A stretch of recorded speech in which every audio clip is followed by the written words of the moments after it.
Envoie ton Esprit Saint, ton feu d'amour divin, déploie ton cœur et viens nous sauver. Délivre-nous délivre-nous de tout ce qui refuse en nous de t'aimer. Du sang de ton agneau, déversons-nous le flot des abondantes eaux de ton pardon. Viens inonder nos vies, restaure-nous, guéris ton Église.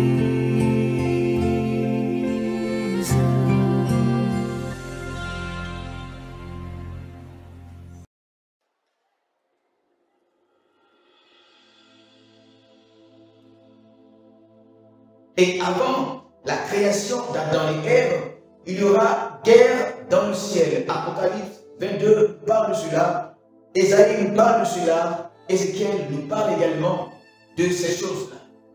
Alors, les anges vont se diviser.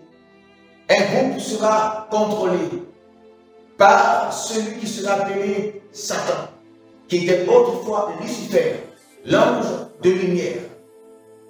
Une guerre s'éclate et les anges restés fidèles à Dieu vont précipiter, n'est-ce pas, ceux gagnés par Satan, qui seront précipités du ciel. Et le Seigneur Jésus dira, je voyais Satan tomber du ciel. Alléluia, alléluia.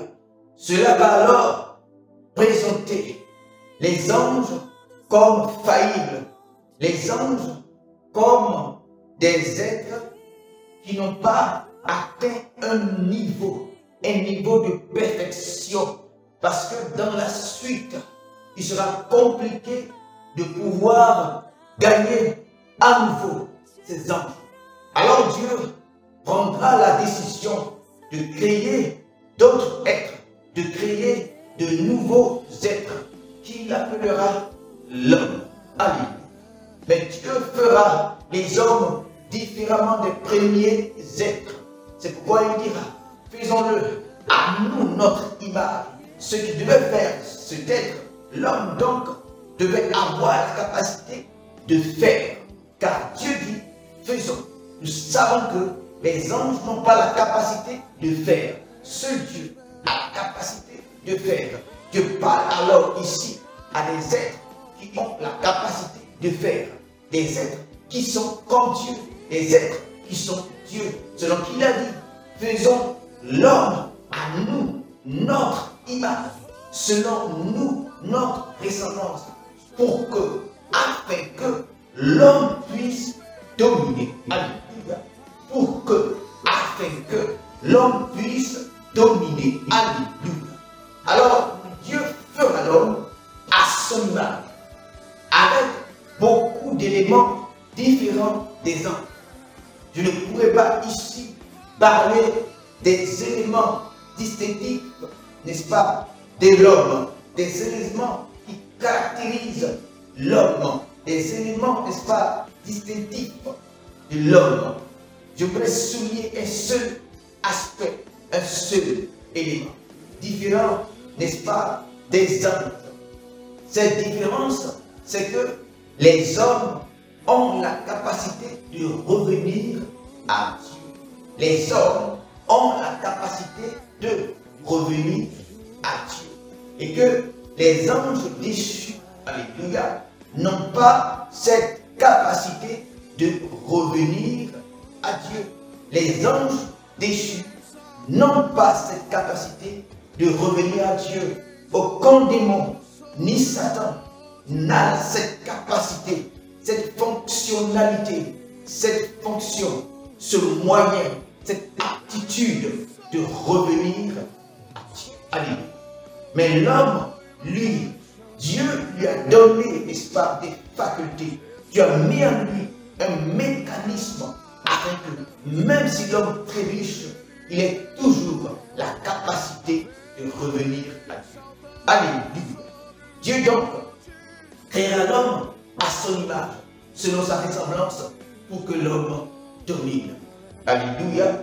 Et nous avons dit que lorsque nous regardons les circonstances, lorsque nous regardons l'environnement dans lequel Dieu fait l'homme, nous pouvons voir, constater un certain nombre de choses. Le premier, Dieu crée l'homme à partir de la poussière. Dieu crée alors l'homme où il y a la poussière. Alléluia. Souvent, nous entendons un certain nombre de messages, même dans l'église.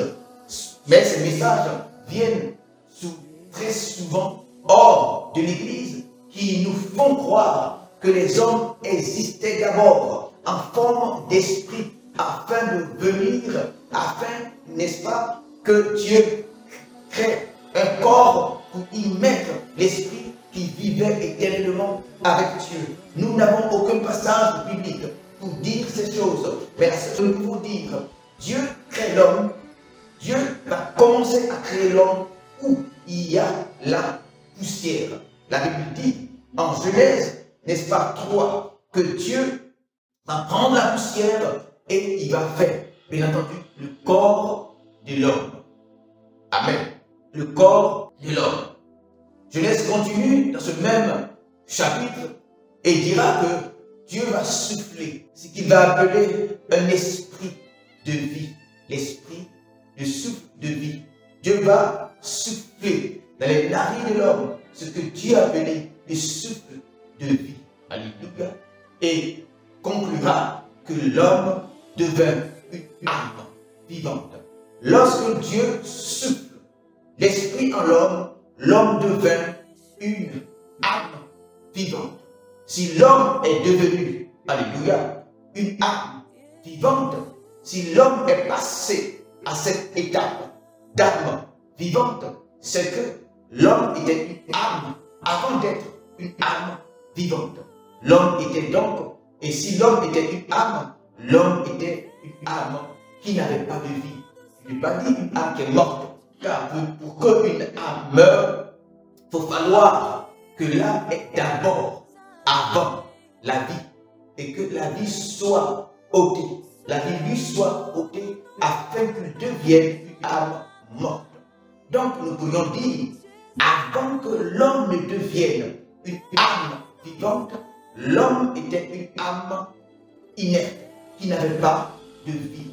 Nous pouvons donc affirmer que l'homme a vécu une vie antérieure dans le ciel. Parce que la Bible, lorsque nous réfléchissons selon que le Seigneur dit, médite ce livre jour et nuit, médite, qui fait penser à réfléchir jour et nuit afin d'avoir la révélation par le Saint-Esprit. Alors, avant que l'homme ne soit une âme vivante, elle n'avait pas de vie, cette âme. Lorsque Dieu souffle, le souffle de vie en l'homme, l'homme devient alors une âme vivante. Un corps lui a été donné à travers la poussière. Le souffle lui a été insufflé afin que finalement il devienne une âme vivante. Ensuite, Dieu va créer un jardin. Et nous disons que le jardin que Dieu crée est Éden. Or, avant la création de ce jardin, Dieu avait le troisième jour créé la nature et la terre. Dieu va créer ce jardin après s'être reposé de tous ses œuvres. Dieu va créer ce jardin après avoir créé l'homme. Alléluia. Et la Bible dit, toujours en Genèse 3, Dieu prit l'homme. Dieu mit l'homme. C'est Dieu qui va mettre l'homme dans ce jardin. Dans ce jardin où l'homme fera Satan. Dans ce jardin où l'homme conversera avec Satan. Un esprit qu'on ne voit. Mais l'homme avait la capacité de converser avec Satan dans le jardin. Ce n'est pas en Éden. Je veux dire, ce n'est pas hors du jardin que l'homme a vu Satan. Ce n'est pas hors du jardin, le lieu de la création de l'homme, que l'homme a vu Satan et a conversé avec lui. C'est plutôt lorsque Dieu va créer un jardin, aménager un jardin.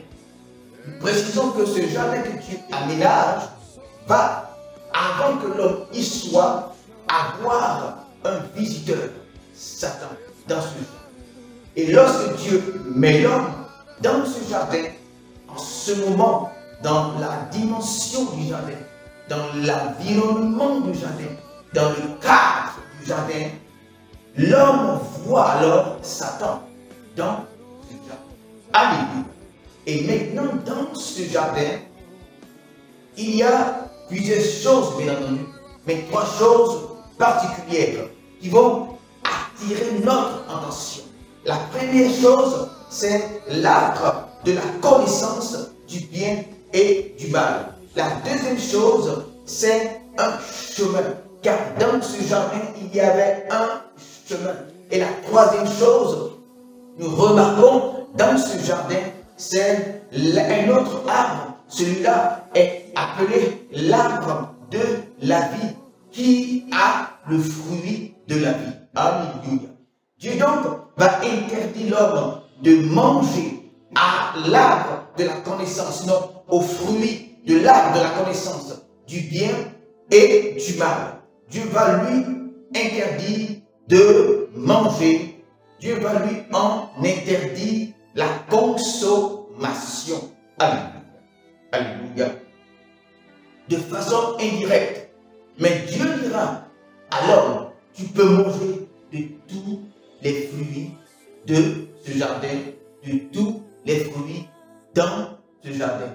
Cela sous-entend que l'homme avait donc le droit de manger parmi ces 2 arbres, sinon parmi les 2 fruits de ces 2 arbres. L'homme, dis-je, avait donc la permission. L'homme donc devait manger de l'arbre, sinon du fruit de l'arbre de la vie. Dieu voulait que l'homme mange le fruit de l'arbre de la vie. Seulement, Dieu ne le dit pas directement à Adam. Dieu ne dit pas à Adam, Adam, tu sais, je veux que tu manges le fruit de l'arbre de la vie. Allons donc, et que tu vas, allons donc, pour que tu puisses le manger. Non, Dieu ne le dit pas. Étant donné que nous ne faisons pas un enseignement sur ces 2 arbres, nous le ferons dans le livre prochain qui est le chemin mystérieux. Nous parlerons amplement du chemin mystérieux. Et dans le livre du chemin mystérieux, nous parlerons des 2 arbres et nous vous expliquerons ce qui s'est réellement passé à l'Éden. Le jardin d'Éden, comme vous y étiez, c'est un sujet que nous développons car nous croyons que le Seigneur nous a fait grâce de nous révéler dans cette temps de la fin les mystères qui sont passés dans le jardin d'Éden, afin que nous puissions non seulement avoir la compréhension, la révélation et entrer dans cette dimension, car c'est une dimension. La 3e heure, c'est une dimension. Nous devons parler de ces choses-là, nous devons enseigner sur ces choses-là. La 3e heure est une dimension. Du sang de ton agneau, déverse en nous le flot des abondants.